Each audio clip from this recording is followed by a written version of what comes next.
Et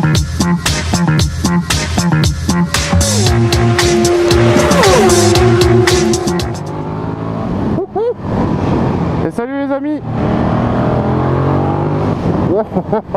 Oh là il y a de l'engin là, il y a du lourd. Aujourd'hui, petit essai de la KTM Super Duke 1290, modèle 2017, la toute dernière née de chez KTM. Plus gros roadster jamais sorti chez eux, voire même à la concurrence. 180 chevaux. Putain, bah c'était mieux quand on était bridé en 106 chevaux. Hein. Ah ça va, je rigole. Non, non, c'est un monstre. Effectivement, c'est un collègue qui m'a dit, va l'essayer. Je pense que tu vas pas être déçu. 180 chevaux dans un roadster, en bicylindre en plus, c'est juste du gros délire. C'est juste n'importe quoi, faut être un pilote pour exploiter un truc pareil. Bah déjà pour commencer, ça fait quelques minutes que je suis avec à peine. J'ai déjà tous mes repères.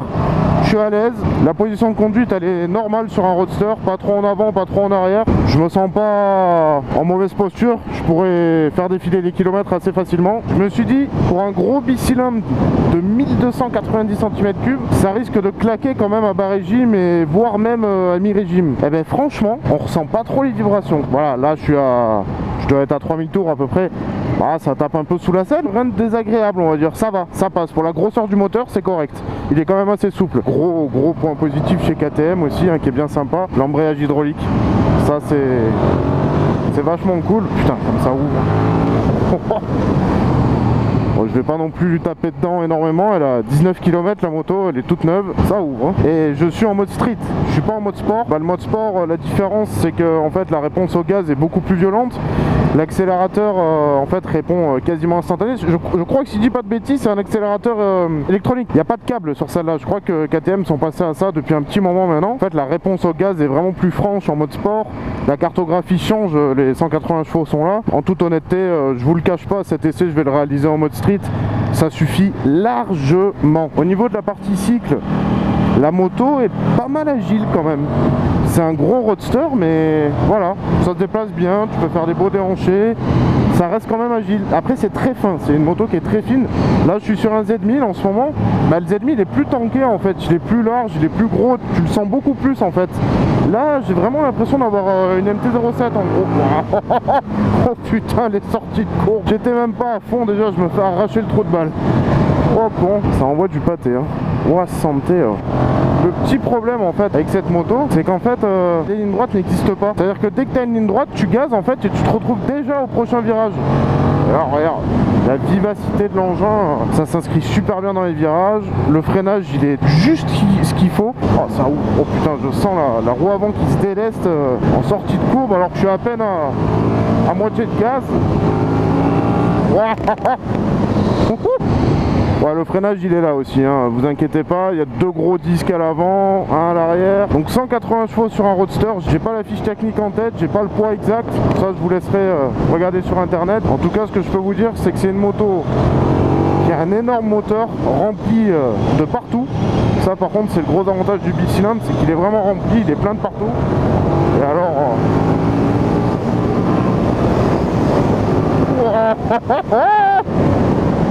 Ouais, ça marche, c'est très violent, c'est très violent. C'est quand même un des rares roadsters qui prend quand même 300 km/h. Hein. Faut le souligner ça. Hein. Putain ouais, les freins t'as intérêt à t'accrocher, hein. Ça freine, hein. C'est une très bonne machine. Après chez KTM ils ont changé les compteurs, donc je vais vous montrer après. Le truc qui déroute un peu c'est quand tu montes dessus en fait tout s'arrête après le compteur. Tu vois pas ton garde-boue, tu vois pas le phare, tu vois rien. Moi personnellement c'est un avis, hein.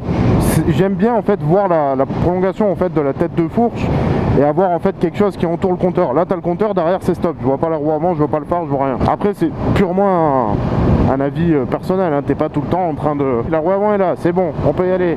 Non, c'est purement l'avis personnel. Après vraiment la position de conduite elle est idéale. Tout de suite en fait je me suis senti à l'aise. La prise en main était vraiment très rapide. Au niveau de l'ordinateur de bord tout est complet. On a les modes de conduite, on a l'anti-wheeling, on a toute une papardelle d'informations assez remplie. C'est un écran TFT comme maintenant sur quasiment toutes les motos, hein. Comme sur la dernière Street, comme sur le R1. Il y a pas mal de constructeurs maintenant qui se mettent à ça. Je vais vous montrer après quand on s'arrête. Ah, c'est un sacré engin quand même, il faut le tenir, hein. T'es pas une petite moto à la légère, il faut vraiment le tenir, hein. Le Super Duke est une moto violente, 180 chevaux, ils sont complètement tarés chez KTM. Ça se place bien hein, quand même, honnêtement ça se fait pas ressentir. Je crois qu'on m'avait dit que ça faisait moins de 200 kg, c'est quand même assez léger. Ça se place vraiment bien dans les virages. Allez, on va s'arrêter, je vous fais le petit tour. Alors là voilà, cette KTM Super Duke 1290 de 2017. Gros bébé. La première chose déjà, ce qu'on peut dire, c'est que ça impose hein, quand même. C'est un design qui ressemble à aucune autre moto. Là on a quand même de bonnes écopes qui plongent bien sur la roue avant. La tête de fourche, bon bah ça on aime ou on n'aime pas. Moi perso je la trouve magnifique, ça ressemble à aucune autre moto, c'est vraiment très réussi. Elle est toute recouverte en fait d'un cache en plastique transparent, elle est vraiment très belle. Tout est à LED, hein. Il y a un halo lumineux ici, tout est éclairage à LED maintenant comme sur toutes les motos. Les couleurs des jantes, alors là on est dans une coloris donc gris très foncé, blanc. Les jantes orange, le cadre blanc et orange, ça je trouve ça juste magnifique. Alors les grosses KTM aussi, gros avantage. Fourche avant WP, amortisseur arrière pareil, la jante arrière magnifique, monobras.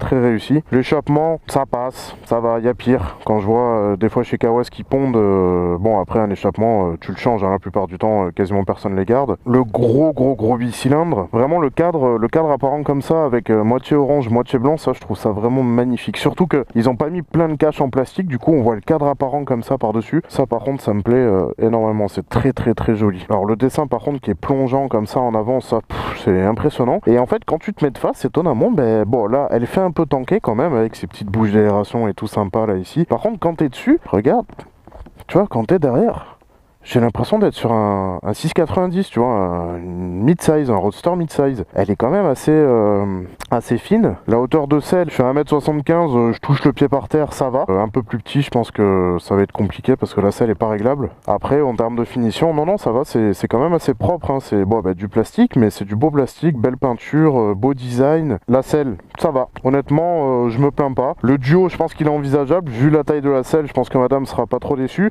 Après, les 4 pieds sont peut-être perchés un peu haut, mais bon, voilà, après je pense que le duo, non, il est envisageable largement, il n'y a pas de souci. Alors, l'ordinateur de bord, voilà le petit écran. Alors, je vais pas vous bidouiller tous les menus parce qu'honnêtement, j'ai pas potassé le mode d'emploi. Je pense que quand tu achètes cette moto, il faut quand même se poser 2 minutes et voir le mode d'emploi. Donc, tu vois, tu as l'odomètre, la vitesse moyenne, la consommation moyenne, l'autonomie, ça c'est pas mal. Alors là, tu as les favoris, mode de conduite, donc street. Bon, là, on va retrouver ça, pareil, le température d'huile, ça c'est pas mal. MTC, je suis navré, je sais pas ce que c'est. La durée du voyage. Là, tu sélectionnes ton mode de conduite. Allez, juste pour rire. Bon, après ça va, ça se dirige avec les petits boutons ici, ça va, ça reste quand même assez correct. Donc ouais, ça doit être les ABS mode, tu vois, tu peux changer le mode d'ABS, voire même carrément le désactiver, putain c'est bon ça. Alors MTC, je sais pas, ça doit être l'anti-wheeling je pense. Bluetooth, ok. Feu diurne, ah putain, tu peux carrément mettre les feux diurnes. Chauffe-poignet, bah attends, mais carrément. Chauffe-poignet maximum, putain c'est bon ça. J'ai jamais testé. Bon ben voilà, en gros à quoi ça ressemble. Hein. Ah oui, gros point positif aussi, ça c'est pas mal, c'est la clé. Démarrage sans clé, ça c'est pas mal. Alors, ah oui, bah ça doit être pour la selle, du coup pour le coffre. C'est la clé, tu la prends, tu la mets dans ta poche, voilà. Tu mets le contact, donc là il est déjà mis, et en fait tu embrayes, hop.